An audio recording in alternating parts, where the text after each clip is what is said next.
security. Is it the only thing that I've been asking for throughout this whole process? It's safety. No longer a working royal, so you're not going to get police force around you when you pay visits here. Prince Harry has lost a Court of Appeal case over security arrangements in the United Kingdom. We want security. You have security, bozo! And you have a lot of money. You can afford security. So get better security. You know, Trump says he hates the way that Harry dealt with the late Queen, and judging by his friendliness towards King Charles, he won't appreciate the way Harry continues to run his mouth against the monarchy today. Harry is clearly not okay, and I agree. Harry probably needs to seek some sort of therapist to help him with whatever issues he's going through, because I don't think Meghan's going to help him. She's in her complete own world. He's a duplicitous, self-centered, vile, disloyal hypocrite. Harry comes out and gives this interview in which he not only says he doesn't know how long the king has left to live. I don't know how much longer my father has. He won't speak to me because of this security.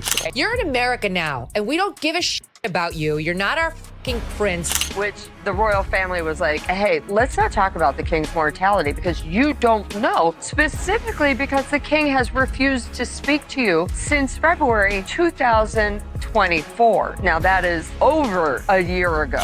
You'll never be king. We hate your wife. Stay at home in your $29 million mansion, all right? The hypocrisy is beyond anything I've ever seen. Okay. Interview in which he not only says he doesn't know how long the king has left to live.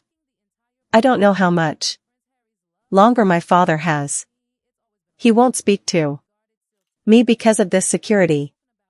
You're in America now, and we don't give a about you. You're not our prince. Which the royal family was like, hey, let's not talk about the king's mortality because you don't know. Specifically because the king has refused to speak to you since February 2024. Now, that is over a year ago. You'll never be king. We hate your wife. Stay at home in your $29 million mansion. All right. The hypocrisy is beyond anything I've ever seen. Okay.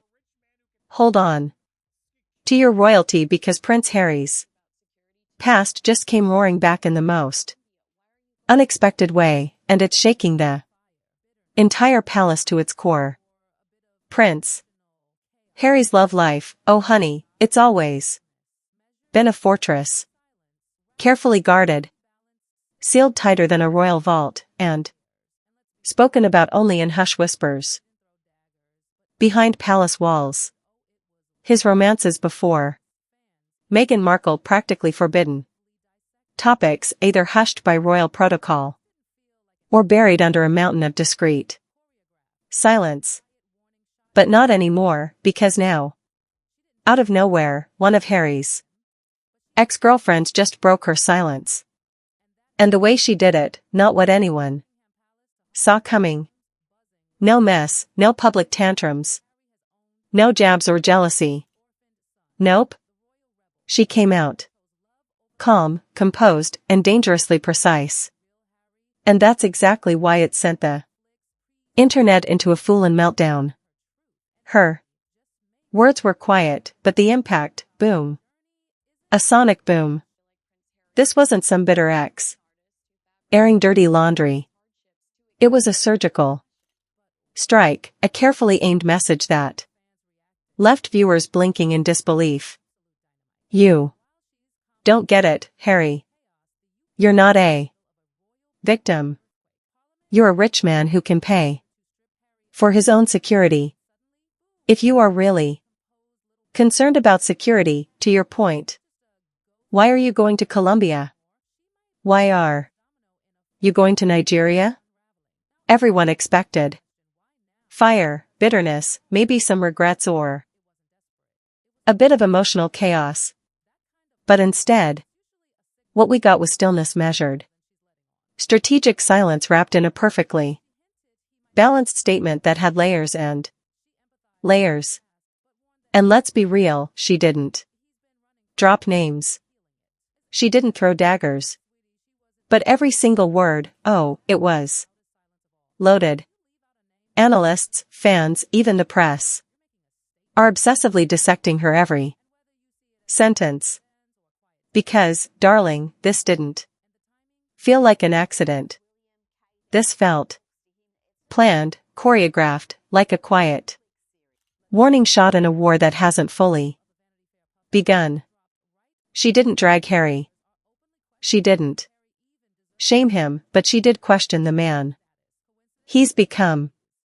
And that has everyone from Buckingham Palace to Hollywood boardrooms buzzing with questions.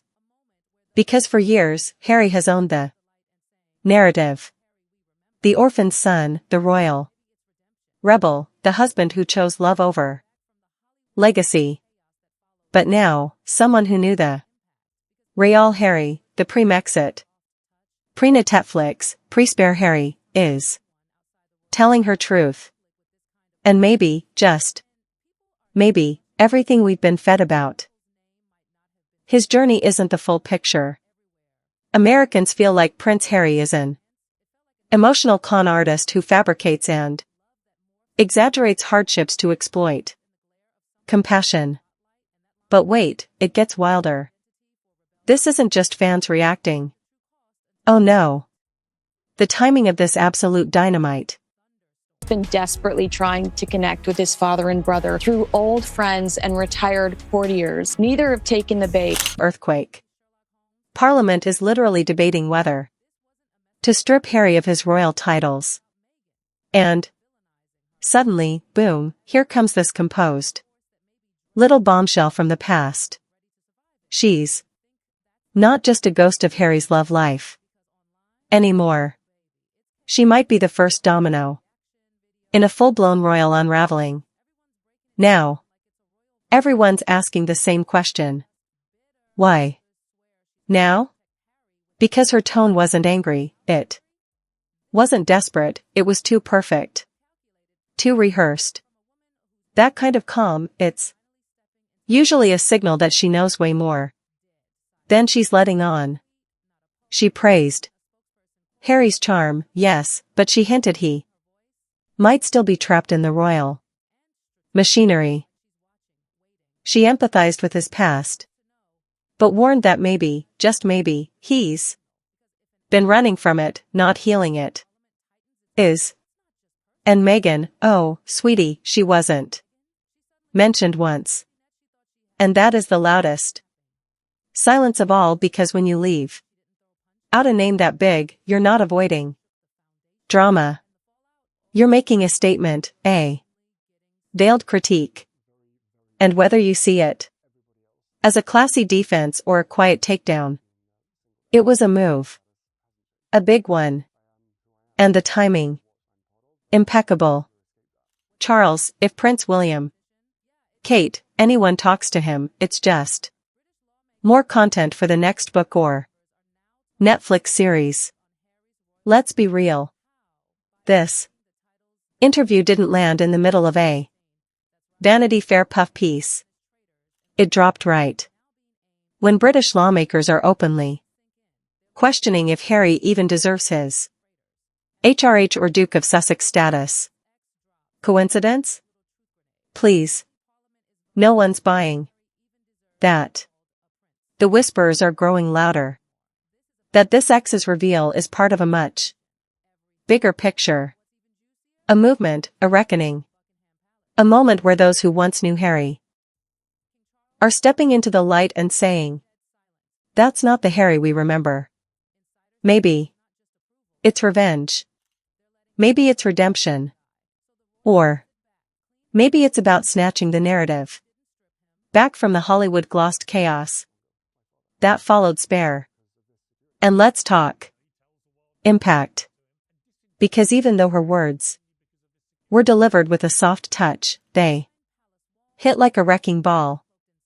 It's the first time anyone outside the royal bubble has gone public with this kind of personal insight.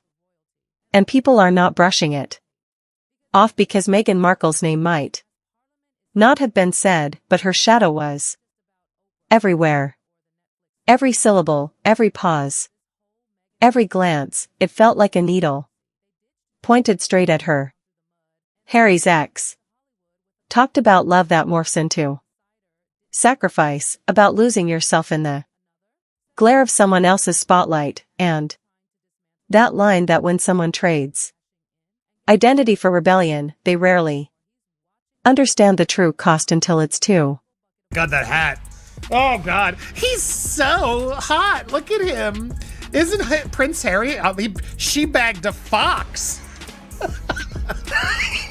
Oh, but look how nice is she. Pulling away from her lovely prince. It's so good. Who's filming this? And Sherlock Holmes too. Read between those lines. This wasn't a message for Harry. It was a warning.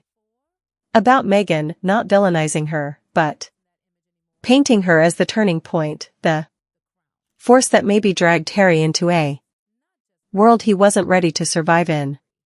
And if you think that's the end of it, think again. Because online, oh baby, it's chaos. TikToks, reaction videos, Instagram essays, everyone's breaking it down like it's a royal version of Inception. Some say she's just bitter. Others swear she's trying to protect Harry without dragging him. But the loudest theory, this was a chess move. A calculated preemptive strike from a woman who's watched long enough and is finally stepping into the arena. And Meghan dead silent. Not a tweet, not a post, not even a spokesperson quote. 4. Someone who's built a career reclaiming her voice, that silence is deafening and strategic. Like she's watching, waiting, calculating. Because Meghan has to know. This wasn't just some casual gossip. This was a signal. Because if an ex is speaking out now as Parliament tightens its grip, that's not just personal. That's political. And Meghan, she's suddenly realizing the safety net she thought she had. It might be snapping. This ex didn't scream. She didn't throw punches, but she whispered something that shook the foundation and the fallout. Oh honey, we're only getting started. I have been treated very, very, very differently to everybody else that exists. All examples that exist. Open British markets for American companies. All that Britain demands in return is that we keep these two. No! No! I refuse! I'm sick of it! I am part of what I'm part of. And I can never escape that. What started as a harmless online petition. Yeah, it just became a political sledgehammer.